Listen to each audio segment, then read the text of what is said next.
Sure, we are live, and here we go. Good evening, everybody. This is Liquid Kenobi, and today we are going to talk about three topics right now. We're going to talk about Disney stock failures. We're going to talk about Microsoft closing 4 companies.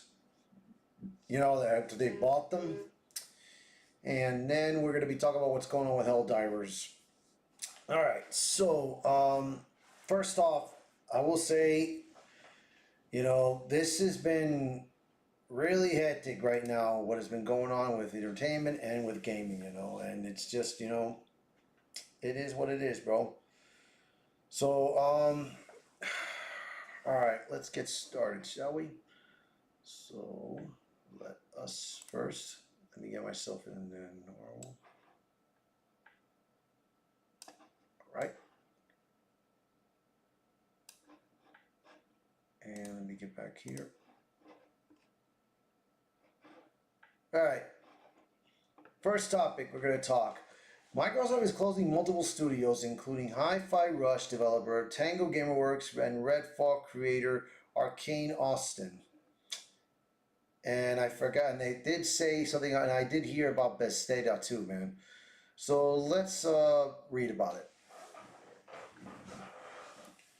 Microsoft is shuttering 4 Bethesda Softworks studios, including Hi-Fi Rush developer Tango Gameworks and Redfall team Arcane Austin. In an email to staff obtained by IGN, Xbox Game Studios head Matt Booty explained that his decision was grounded in prioritizing high-impact titles and further investing in Bethesda's portfolio of blockbuster games and beloved worlds. He described the move as part of a reprioritization of titles and resources that will see a few teams will be realigned to others and an unspecified number of staff losing their jobs. The email also outlines the full scope of the changes. In addition to the closure of Tango Gameworks and Arcane Austin, support studio Roundhouse Studios, which Booty seemingly incorrectly calls Roundhouse Games, will be folded into the Elder Scrolls Online developer ZeniMax Online Studios. Alphadog Games, which Booty appears to erroneously, I think I pronounced that right, referred to as Alphadog Studio, the developer of the mobile title Mighty Doom, will also be closed. This is on top of the elimination of a small number of roles in the company's publishing arm. Yeah, man, a lot of people are going to lose their jobs, man, and that sucks for them, bro. It really does. The news comes alongside the announcement that development on Redfall has ceased, and the players who purchased the premium back edition of the game will be eligible to receive the value of the upgrade in compensation. This was detailed in a recent post to the official Redfall X/Twitter account that goes on the clarity that the game's servers will remain online for players to enjoy. Yeah, I did play Redfall and I got disappointed in the game. It just didn't feel that it was ready. It wasn't ready to be released. I just didn't like how it was developed. So I mean, yeah, I got rid of that game in a heartbeat. Although the number of staff impacted has yet to become fully apparent, we hope that all of those affected by these studios' closure are able to land on their feet. Neither Microsoft nor Bethesda has responded to a request for comment from Tech Radar at this time. Yeah, right now it doesn't look like they don't have a confirmation on how many people are going to get laid off. They don't know. So it's pretty rough. It's pretty tough. I'm really struggling to understand the analysis, what's going on. I'm really struggling to understand the rationale behind this move, especially with regard to the closure of Tango Gameworks. The studio's most recent title, Hi-Fi Rush, was a critical success that seemed to resonate well with players. I awarded the PlayStation 5 version of the game 4 out of 5 stars in our Hi-Fi Rush review, drawing particular attention to its incredibly and unique rhythm-based combat system and stunning art direction. I did saw a trailer to this Hi-Fi Rush, and it's got it's got good animation, but I never got the chance to play the game. So, initially a console exclusive, the game is now available on multiple platforms, but remains a real highlight of the Xbox catalog and definitely increases the appeal of the game's subscription service like Xbox Game Pass Ultimate.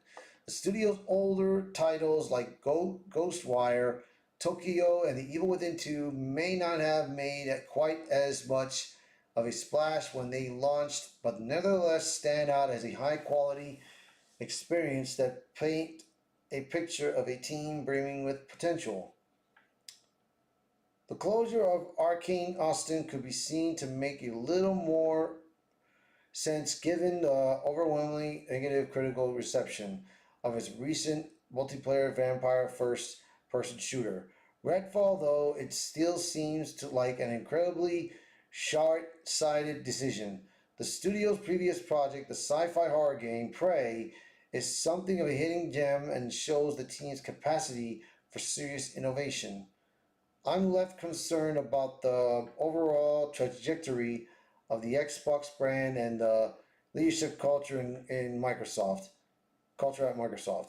It seems as though the people in charge really don't understand the value of niche titles like these. All right, that's it.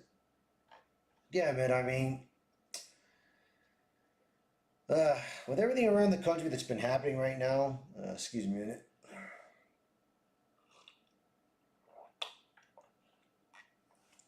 With everything that's been going around this country, bro, with inflation and all, I mean, you got companies, man, that are losing money, bro. Companies that are just that need to like shorten up and Bethesda, I mean, for Microsoft to buying these studios, they bought so many studios that time, and now with everything going to shit with the inflation, things are not going great, bro. Now they gotta do layoffs, which they have not confirmed how many layoffs are gonna be, bro. But I think right now, I mean, I think when I was watching the Geeks and Gamers Tuesday night main event, I think there was a confirmation. I think there's something going on with Grums. Gonna have to look into that, bro. I'm gonna have to check it out. Let's see if I can look up my phone real quick. See what Grums has got. Let me see. I'm gonna take a look real quick. And then what I'll do is if I see something, I'll check it out and I'll put it up. I'll pull it up. Grums. Here we go. Let's see what he's got.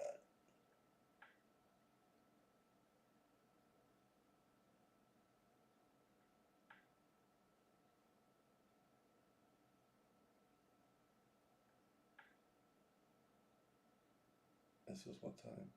An hour ago. No.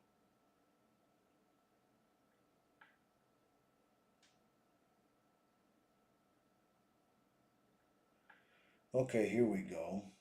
Let's see. Found this.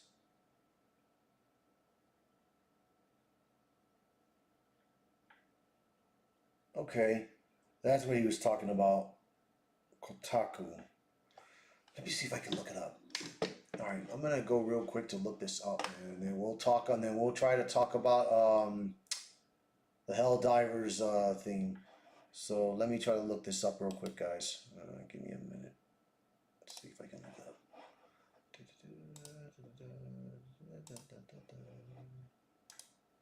Okay.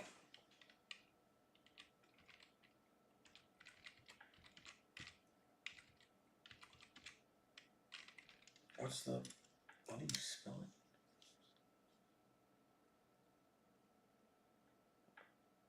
Kotaku. Okay.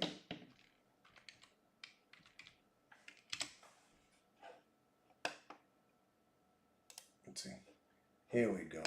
Well,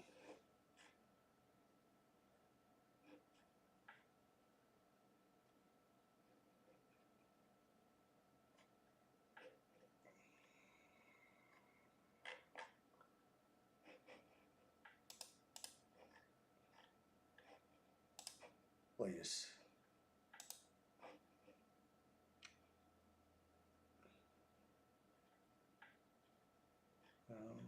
Where is it?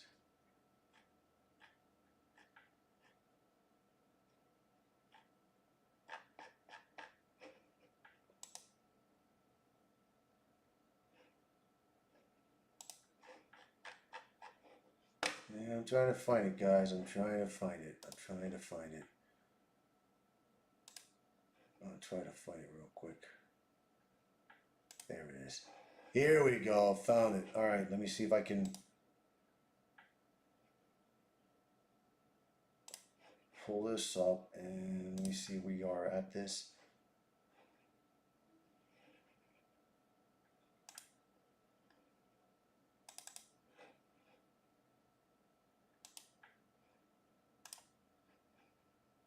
All right, here we go.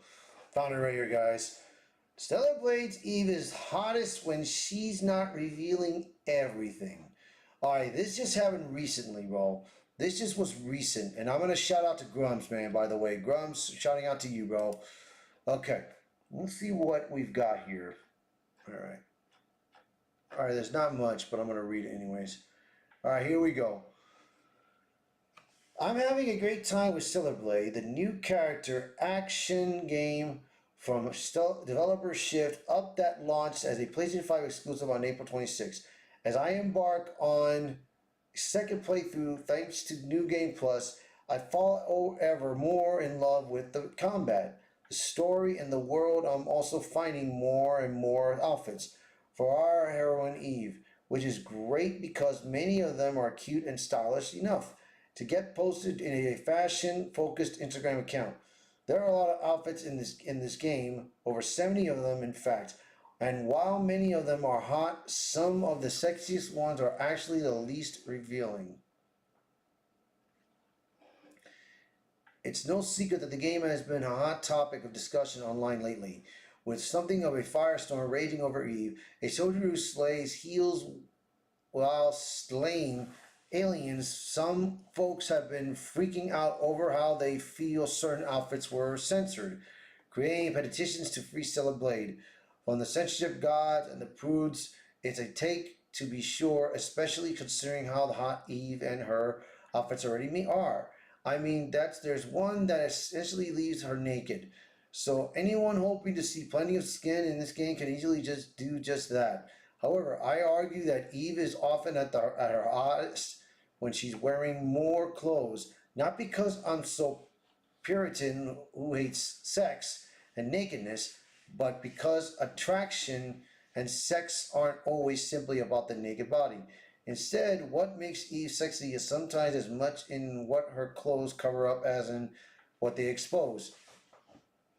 Leave some imagination. Eve's body is modeled on that of South Korea mode and Shin Jae-eun. Jae-eun is beautiful, and when you base your protagonist looks on those of stunning model, you're going to get stunning results. It would be easy to just throw whatever on Eve because she's already got the goods. Just look into Stellar Blade's subreddit and you'll see what all the kinds of posts. Players talking about her this outfit or that outfit makes them salivate. But you know what? I'm reading this. I see what the writer is saying, man. But the point is, Bo, you don't need to censor the game. So let's see. Right now, you wrote this that Kotaku has laid off four more of staff, one of whom wrote the Stellar Blades Eve is hottest when she's not revealing everything.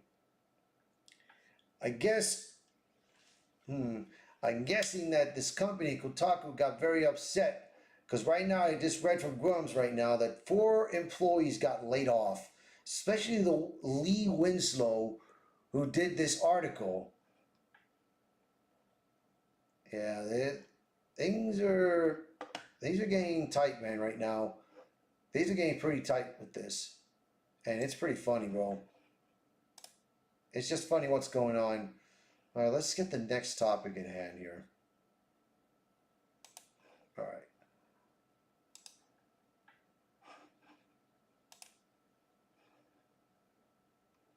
All right.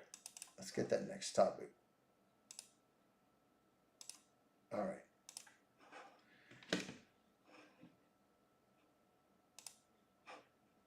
All right. So right now, the next topic that I'm going to talk about is the Helldivers 2 community manager seemingly fired after encouraging negative reviews over now canceled PlayStation Network mandate. I knew I was taking a risk with what I said. Yeah, I remember he did say good things, man. You know, but shit. Nowadays, bro, gotta be extra careful. All right, let's see. Split says they were involuntarily let go from Arrowhead. All right, let me drink this before I go.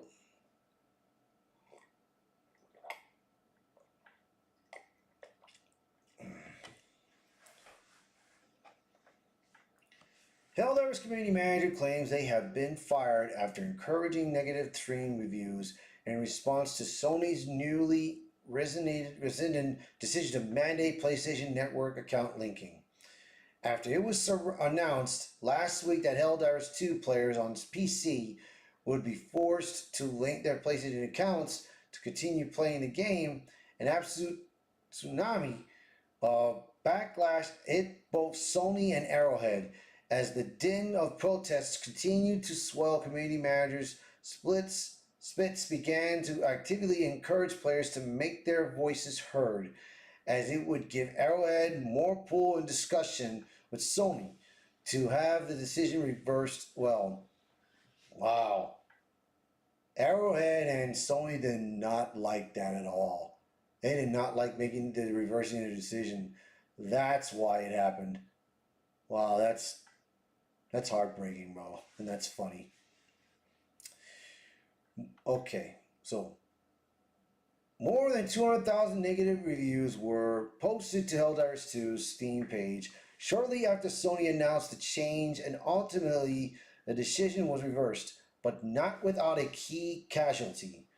Over on the official Helldivers 2 Discord channel, Spitz revealed they're no longer as Arrowhead community manager, nor are they working for the studio at all. They also made clear this was not voluntary exit. Yeah, they got fired, basically.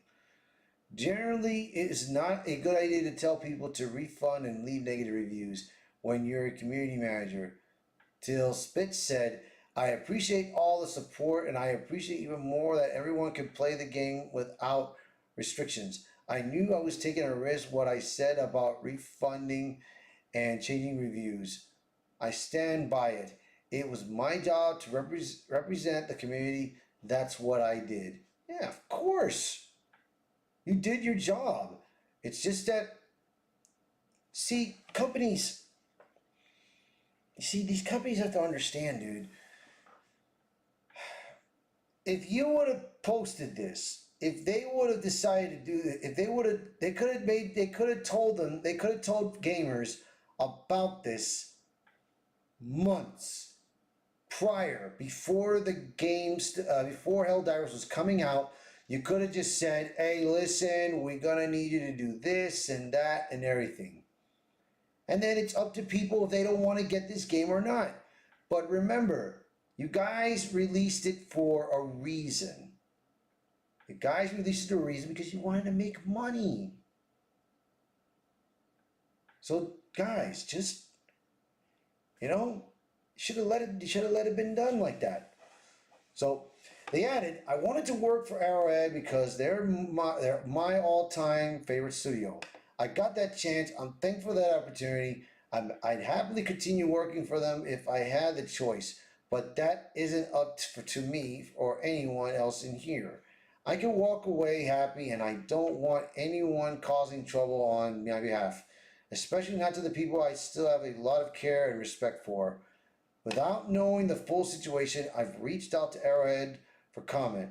It's hard to say exactly what went into Spitz's apparent firing, but if it was solely based on his encouraging players to leave bad reviews, I think it's safe to say they went down fighting the good fight. Yeah. Yeah, that's basically what happened. Yeah, that's basically what happened, man. I mean, Sony tried to do it. And then of course it started up on Friday last week, and then all of a sudden, like I think it was on Sunday.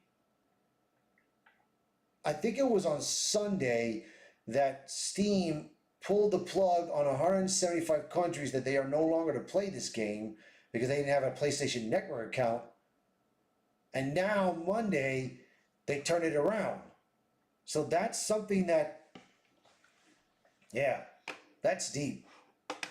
That is very deep for what happened, man.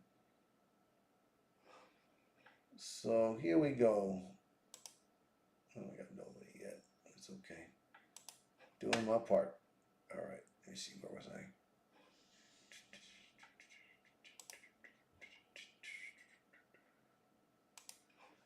Okie dokie. All right. Let's go here. All right. We're going to discuss the last topic. So, Disney to cap Marvel output at 3 movies per year to focus on quality. All right. I tried to look for the video. I tried to look for that whole conversation because I saw this morning with Valiant Renegade, and he has very good connections on Disney stock, on what is going on with Disney, especially with the Hulu, Disney Plus, the ESPN, Marvel, of course, Star Wars, the parks, everything, and with their stock. And I was listening to most of it, especially what Bob Iger said, bro, and everything. And man, I will say this: he got his ass handed, bro. Because if you guys remember, the last meeting, it was with Nelson Peltz. Of course, Bob Iger answered questions. They were automatic questions. They were not real people. So of course Bob Iger answered it with a good, calmly manner. But yesterday in the morning, Bob Iger, he had a rough time trying to answer these questions, bro. And stock was starting to plummet. It was down 5% and then it went down to 10%. But I'm going to discuss one of the topics that they discussed about with Marvel, because they said that they are going to release another event in Disneyland in Anaheim. It's going to be Avatar. They are going to do that. That's one. And they did say they were going to try to, I think they're going to try to expand the ESPN, Hulu. They were saying there's success of shows like Shogun, which I did like, by the way, but still, you know. But let's read this article. I'm going to read this. So let's see here. Excuse me for my eyesight, man. My eyes have been bad. Oh, man.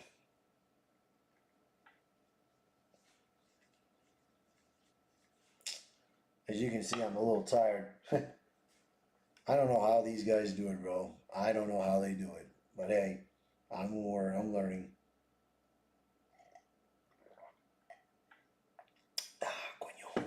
Alright, let's go. Okay. Disney said it will release no more than 3 Marvel movies on up to 2 Disney Plus shows each year, as it focuses on quality following criticism that the company has been cranking out too many midi-core superhero flicks. The Madhouse said Tuesday its Disney Plus and Hulu streaming platforms squeezed out their first ever quarterly operating profit of $47 million. Nevertheless, the company gave a disappointing outlook for its theme parks business, sending its shares tumbling more than, yeah. Like I said, bro, Bob Iger was screwing up, man. He screwed up. He screwed up today's debates. It was funny. So, like I said, like right now, this year so far, only the Deadpool Wolverine is coming out this year, and they said that next year it's going to be Fantastic Four and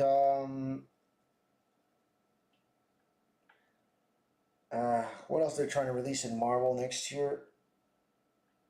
I think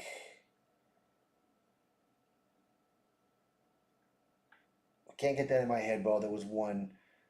Hopefully, if you guys read that, if you guys put a comment and remind me of that, which one it is, I'll go with that. But I know that this year they've got, of course, Alien Romulus. That's on 20th Century Fox. Deadpool Wolverine. That's Marvel. The Pixar is Inside Out 2, and then you got Kingdom of the Planet of the Apes. That's also, I believe, in 20th Century Fox. You know, they don't have a real Disney project that's coming out, basically. It's just these other shortcut studios. But, anyways, Disney CEO Bob Iger, who fended off a proxy contest from billionaire investor Nelson Peltz barely on a month ago, told analysts that just one Marvel film will be released this year, and that's Deadpool Wolverine, which is going to debut on July 26th. The next Marvel flick of Captain America sequel, yes!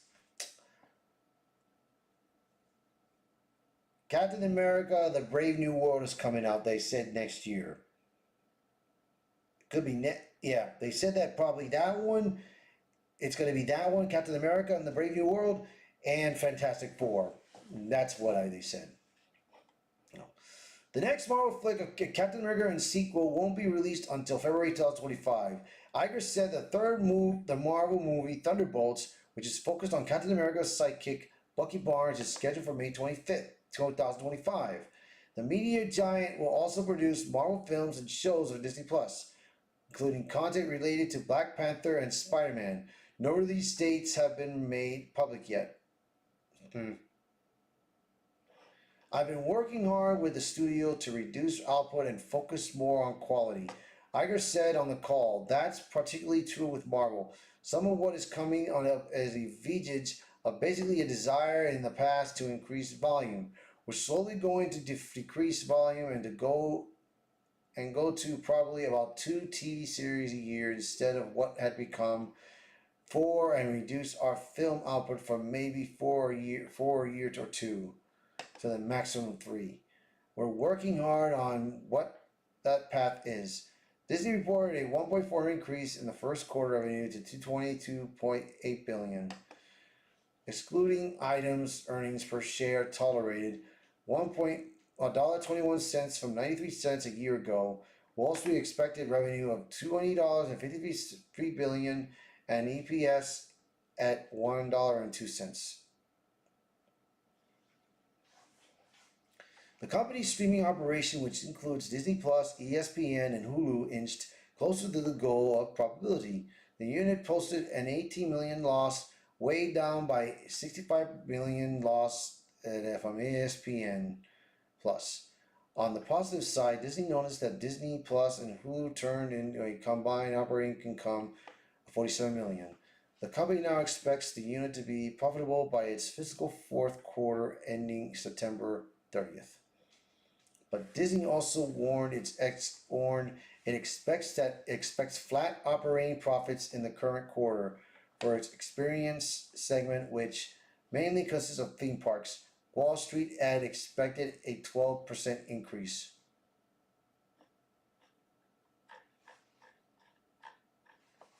However, they did not mention Star Wars, bro. And let me tell you, when it was May the 4th there, I didn't see nothing that was going on with George Lucas coming back in Star Wars. There were rumors talking about it, but it really did not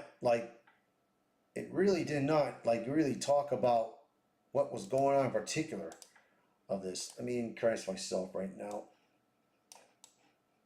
Okay. So yeah, man, I mean, I'm a little bit skeptical of what's going on, bro, because right now, this year, Acolyte is coming out this year. They are releasing it this year right now. And I looked at the trailer this time, the full trailer. There is diverse, of course, diversity, of course, but I don't know, man. The only thing that I would like that is interesting right now is the villain that I see in the show. But everything else is this based on the High Republic, you know. So we're gonna see how this goes. So I will review that for sure, just to see how this is. But it's like I said, dude. I mean, Disney has been plummeting every single step of the way. The only thing that has not been plummeting right now, so far, and if you guys saw my video on my apology on X-Men '97, is that show X-Men '97. You know, at first I was upset a little bit with. I was okay with the animation a bit, despite with the what you call it the good details of every character that they put in. That's what I was like skeptical about. But I was very skeptical with when they made Morph into a non-binary character. But you know, I went forward first, second, third episode had a little kinkiness going on with Morph trying to get at Wolverine. Then the fourth, then the fifth. Xavier was kind of a little bit weird when he was doing his psychic thing and teaching the Zataris of education wise, but then I left that behind. I moved forward on that. But afterwards, from 6 all the way down, it's been good. It's been very good. Now we know there's 2 more episodes, which is this morning it's going to come out, which I will watch later in the day. And then next week will be the last episode. So I'm going to be staying tuned to that. So that's going to be it for the night. I hope you guys enjoy this video. You know, I hope you guys enjoy this video. If you like the video, hit the like button, post a comment, share this video, and if you're new to the channel, hit that subscribe button for me, and I will hope to get in touch with you guys. All right, guys. Good morning. Good night, everybody.